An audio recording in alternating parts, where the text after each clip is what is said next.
পঞ্চায়ত নিৰ্বাচন ঘোষণা হৈছে আৰু বিশ্বনাথৰ তিনিওটা সমষ্টিতে আমাৰ নিজা বিধায়ক আছে আৰু আমাৰ বহুখিনি কাম আগতীয়াকৈ ইতিমধ্যে সম্পূৰ্ণ হৈ উঠিছে। এটা নতুন পদ্ধতিত এইবাৰ পঞ্চায়ত নিৰ্বাচন অনুষ্ঠিত হ'ব, য'ত ৱাৰ্ড মেম্বাৰৰ নিৰ্বাচনটোৱেই গুৰুত্বপূৰ্ণ হ'ব আৰু পিছত ৱাৰ্ড মেম্বাৰসকলে সভাপতিগৰাকীক নিৰ্বাচন কৰিব।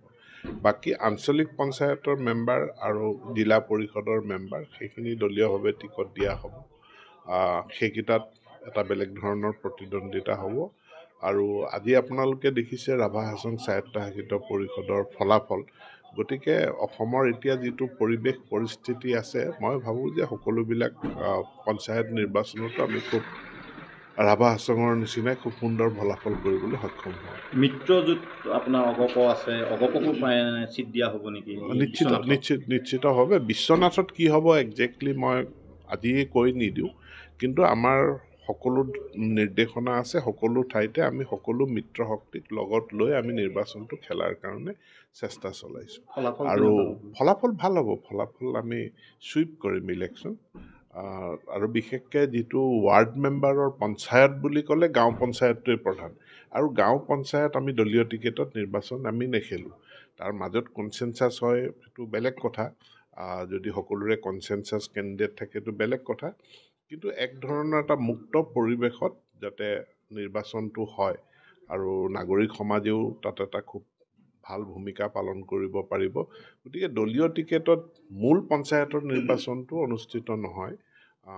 গতিকে ই জনসাধাৰণক এটা বেলেগ ধৰণৰ স্বাধীনতা তেওঁলোকক প্ৰদান কৰিছে local self government Panchayati Raj ব্যৱস্থাক সাব্যস্ত কৰাৰ কাৰণে।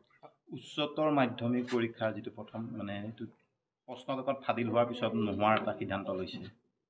এইটো প্ৰশ্ন প্ৰকৃতাৰ্থত বছৰেকীয়া পৰীক্ষা, এইটো আগৰ পৰাও বছৰেকীয়া পৰীক্ষা হিচাপে হৈ আছে, কিন্তু এই পৰীক্ষাটো বিদ্যালয়সমূহে পৰিচালনা কৰিছিলে। কিন্তু বোৰ্ডে এটা প্ৰচেষ্টা চলালে যে প্ৰশ্ন কাকতসমূহৰ এটা ইউনিফৰ্মিটি যাতে থাকে।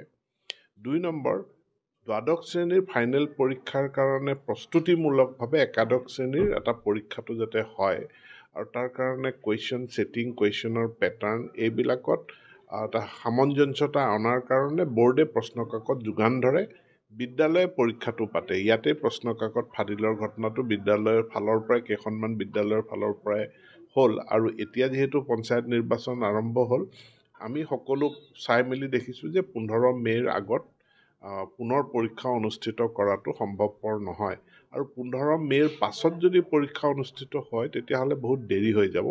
সেইকাৰণে বিদ্যালয়সমূহকে কৰ্তৃত্ব দিয়া হৈছে যে বিদ্যালয়সমূহে এতিয়া যিকেইটা পৰীক্ষা আমি হৈ গ'ল তাৰ আমি মাৰ্কশ্বিটটো পাম, নম্বৰ পাব। যিকেইটা পৰীক্ষা অনুষ্ঠিত নহ'ল তাৰ নম্বৰটো ছমহীয়া বা ইউনিট টেষ্টৰ পৰীক্ষাৰ ওপৰত ভিত্তি কৰি বিদ্যালয়ে সেই নম্বৰটো প্ৰদান কৰিব, আৰু ছাত্ৰ ছাত্ৰীসকলে তেওঁলোকে দ্বাদশ শ্ৰেণীত এডমিশ্যন ল'ব, আৰু সকলোৱে 26ত তেওঁলোকে যিটো দ্বাদশ শ্ৰেণীৰ ফাইনেল পৰীক্ষা হয় সেই ফাইনেল পৰীক্ষা দিব পাৰিব।